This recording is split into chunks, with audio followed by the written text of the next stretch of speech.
बिस्मिल्लाहिर्रहमानिर्रहीम, अस्सलाम वालेकुम। एक वक्त था कि पाकिस्तान ने इसराइल के तैयारे मारे थे गोलान हाइट्स के ऊपर, और फिर पाकिस्तान के सत्तार अली ने जो कारनामा अंजाम दिया था, तारीख उसको याद करती है। फिर हमारे पास इसराइल की कमाल बहुत सारी जो इंटेलिजेंस मालूमात थी वो हमने हमेशा से रखी, लेकिन वक्त बदल गया है। एक वक्त था कि इसराइली जहाज़ हमारा एटमी प्लांट तबाह करने के लिए आए थे। अल्लाह का शुक्र है उस वक्त आईएसआई ने कमाल काम किया, आपकी इंटेलिजेंस एजेंसियों ने, फौज ने, जनरल ज़ियाउल हक ने बहुत ही ज़बरदस्त तरीके से इसराइल को शिकस्त दी। आज सूरत हाल बदल चुकी है। इस वक्त इसराइल एक जाने प्रेशर डाल रहा है पाकिस्तान पर, तस्लीम करो। अरब ममालिक के ज़रिए, इमरान खान के ज़रिए गल्फ़ कंट्रीज़ में मुलाकात करना चाहता खुफिया। लेकिन इस वक्त जो नई डेवलपमेंट सामने आई है, मजीद डिस्कस करने से पहले इस वीडियो को लाइक करें, हकीकत टीवी को सब्सक्राइब करें और बेल आइकन पर जरूर क्लिक करें। आज के बाद आपकी इसराइल से लड़ाई डायरेक्ट होगी। इंडिया सिर्फ पपेट का किरदार अदा करेगा। 500 करोड़ के हंगामी ड्रोन्स इस वक्त इंडिया खरीदने जा रहा है इसराइल से। ये हैरन ड्रोन्स होंगे और इसमें फिर सुपर हैरन ड्रोन्स भी। ये असल में जो ड्रोन्स होंगे वो डायरेक्टली इसराइल पीछे से इनको कंट्रोल करेगा। सिर्फ फर्क ये होगा कि ये ड्रोन्स उड़ेंगे इंडिया से और डायरेक्टली ये लद्दाख की साइड पर चाइना के साथ हमला करेंगे, वहां पर जाकर मॉनिटर करेंगे और आपकी एलओसी पर, यानी पूरी तरह वो लड़ाई करेंगे आज़ाद कश्मीर, गिलगित बल्तिस्तान, और पीछे से उनको कंट्रोल कर रहा होगा इसराइल। ये पहली मर्तबा तारीख में होने जा रहा है। देखिए 27 फरवरी वाला हिसाब किताब नहीं है कि उन्होंने स्पाइस 2000 हमें दिया और उसके बाद एक तोहफे के तौर पर हमें तो वो मिला क्योंकि इंडियंस वो फेंकने मारने आए थे और अल्लाह का शुक्र है वो वहाँ यहाँ पर पेलोड फेंक कर भाग गए। वो तो आप उसकी रिवर्स इंजीनियरिंग कर रहे हैं। अब मामला मुकम्मल तौर पर डिफरेंट है, और ये डिफरेंट मामला इसलिए है क्योंकि इस दफ़ा इसराइल पीछे से बैठा, कमांड एंड कंट्रोल सारा इसराइल के पास होगा। हैरन ड्रोन्स उड़ेंगे इंडिया से, उड़कर वो पाकिस्तान की जासूसी करेंगे, हमला करेंगे और डायरेक्टली अब आपका मुकाबला इसराइल से हुआ करेगा। ये बैका एग्रीमेंट क्या है? बैका एग्रीमेंट के तहत अमेरिका पावरफुल डिवाइसेस इंस्टॉल करेगा। इंडिया को जो इंफॉर्मेशन है पाकिस्तान की और चाइना की, वो अमेरिका के पास आएगी पहले रियल टाइम में। अमेरिका उस इंफॉर्मेशन, मिसाल के तौर पर 100 तरह की इंफॉर्मेशन ली है, अमेरिका क्या करेगा कि उसमें से 10-20% इंडिया को दे देगा या 50% भी लगा ले, बाकी वो अपने पास रखेगा। वो इंडिया को कहेगा फलानी फलानी जगह के ऊपर तुम मिसाइल मारो, यहाँ से करो। ये इंडिया से इतने निकम्मे हैं कि एक्यूरेट इंफॉर्मेशन के बावजूद ये पूरी तरह उसको चला नहीं पाएंगे। अब होगा क्या कि अमेरिका हो सकता है उसमें जानबूझकर गलत लोकेशन भी दे दे, ताकि इंडिया आने वाले वक्त के अंदर ये काम करेगा कि देखो मुझसे कंट्रोल नहीं हो पा रहा। अमेरिका उसको कहेगा पूरी की पूरी तरह ये तुम मिसाइल सिस्टम भी मेरे हवाले कर दो, यानी मैं यहाँ से बैठकर देखूं पाकिस्तान, चाइना किसको कहाँ पर हमला करना है। मिसाइल तुम्हारे इस्तेमाल हो, सरजमीन तुम्हारी इस्तेमाल हो, नाम तुम्हारा लगे, लेकिन कंट्रोल मैं करूँ। ये है बैका एग्रीमेंट। इसी तरह इन्होंने जो हैरन ड्रोन्स आ रहे हैं, असल में जो हैरन ड्रोन्स है ये हैं बड़े ज़बरदस्त। पाकिस्तान को फौरी तौर पर टर्किश ड्रोन चाहिए, क्योंकि याद रखिएगा ये हैरन ड्रोन्स पूरी तरह नाकाम हो चुके हैं आज़रबाईजान और आर्मीनिया की लड़ाई में। आर्मीनिया ने इनके ड्रोन्स मारे, कौन से वाले? जो इसराइल ने दिए थे।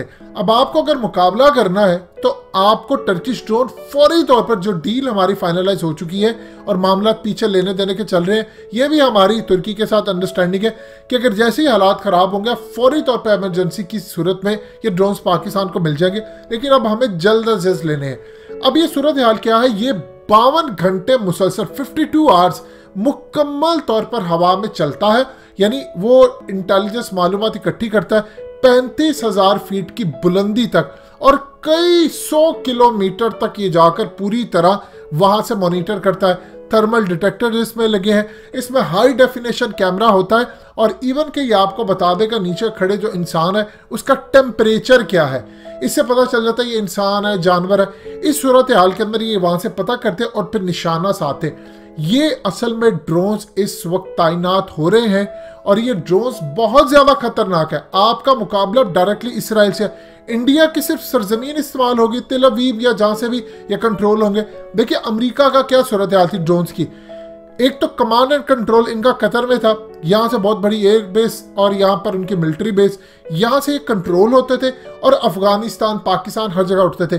कुछ इनका पूरा नेटवर्क था अमेरिका के अंदर बैठकर, वहां से ड्रोन्स को कंट्रोल करते थे और वहां से बैठकर ही मारते थे। ये दो तरह के, देखिए सैटेलाइट का क्या होता है, आपके व्हाट्सएप में कोई घुस जाता है, लोकेशन और बाउंड्रीज और सरहदें खत्म हो चुकी हैं। आप अमेरिका में बैठे हैं तो इसराइल आपको वहां हैक कर सकता है, आप बैठे हैं सऊदी अरब में तो इसराइल वहां तक पहुंच सकता है। जो इनके एनएसओ ग्रुप है उसका ये तो स्कैंडल सामने आए हैं कि किस तरह इनको पता चल गया मोहम्मद बिन सलमान के मोबाइल से पूरी तरह सिस्टम हैक करके जेफ बेजोस को इन्होंने मैसेज भेज दिया ताकि वो वहां से उसको खोलता और वो भी हैक हो जाता। सो इस सूरत हाल के अंदर अब आपको समझना सरहदें खत्म हो गई हैं।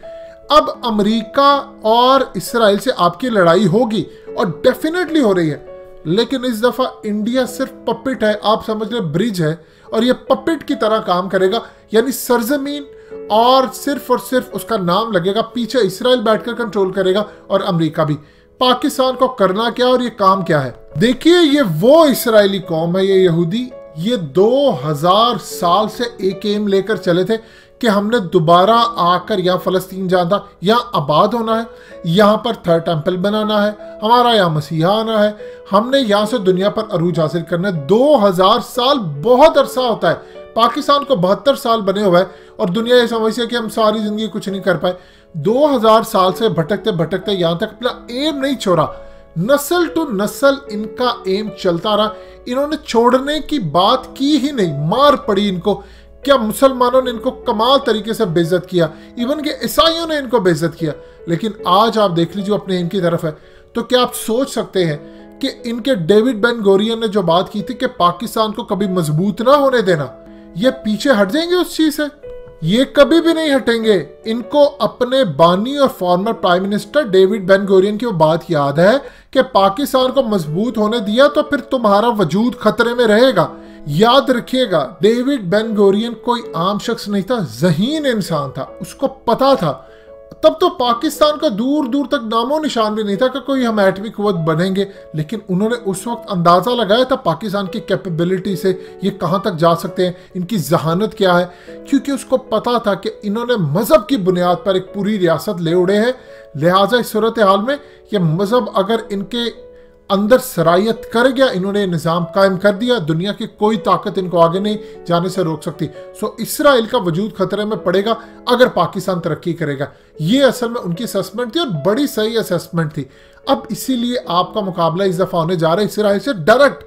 आपके ड्रोन्स होंगे, उनके ड्रोन्स होंगे, या आपके एयरक्राफ्ट होंगे, इसराइल के ड्रोन्स होंगे, ये पूरी तरह काम करेंगे। अनकरीब जो नेक्स्ट चैप्टर आपका खुलने वाला है उसमें इसराइल इंडिया के एयरक्राफ्ट पे और इसराइल के अपने एयरक्राफ्ट भी मदद करने के लिए आएंगे। इंडिया की पहली जो सीरीज ये होगी कि ड्रोन्स ये इस्तेमाल करेंगे, उड़ेंगे, वो इंडिया से कंट्रोल होंगे तेल अवीव से और आपके यहाँ पर आकर हमला करेंगे। एक चीज इससे फायदेमंद तो होगी कि चाइना के खिलाफ अब इसराइल का अगर इस्तेमाल होने जा रहा है तो चाइना कभी भी नहीं चाहेगा कि इसराइल पाकिस्तान के करीब ही है, क्योंकि एक तो ईरान का मामला, उसकी $400 अरब की इन्वेस्टमेंट है। आप जानते हैं इस वक्त इसराइल पाकिस्तान के साथ खाली राब्ते में करने की कोशिश नहीं कर रहा, वो ईरान के साथ भी राब्ते करने की कोशिश कर रहे, उसको भी कह रहे हैं कि तुम मुझे तस्लीम कर लो, क्योंकि वो आखिरी हद तक जाना चाहता है कि ये किसी तरह हमें तस्लीम कर ले और उसके बाद हम इनसे पाबंदियां और मामला हटा लें। सो पाकिस्तान के लिए अब डू एंड डाई वाली बात है, आपने सीधी तरह जाकर उनसे लड़ना है और लड़ाई अब इस दफा आपकी डायरेक्ट होने जा रही है। आपने इंडिया का ड्रोन मारा तो समझ लीजिए आपने इसराइल का ड्रोन मारा, तो ये चीखें इंडिया से नहीं तेल अवीव से निकलेंगी। दोस्तों, हकीकत टीवी को सब्सक्राइब करना मत भूलिए, वीडियो को लाइक करें, शेयर करें और कमेंट सेक्शन में अपनी राय का इजहार जरूर करें।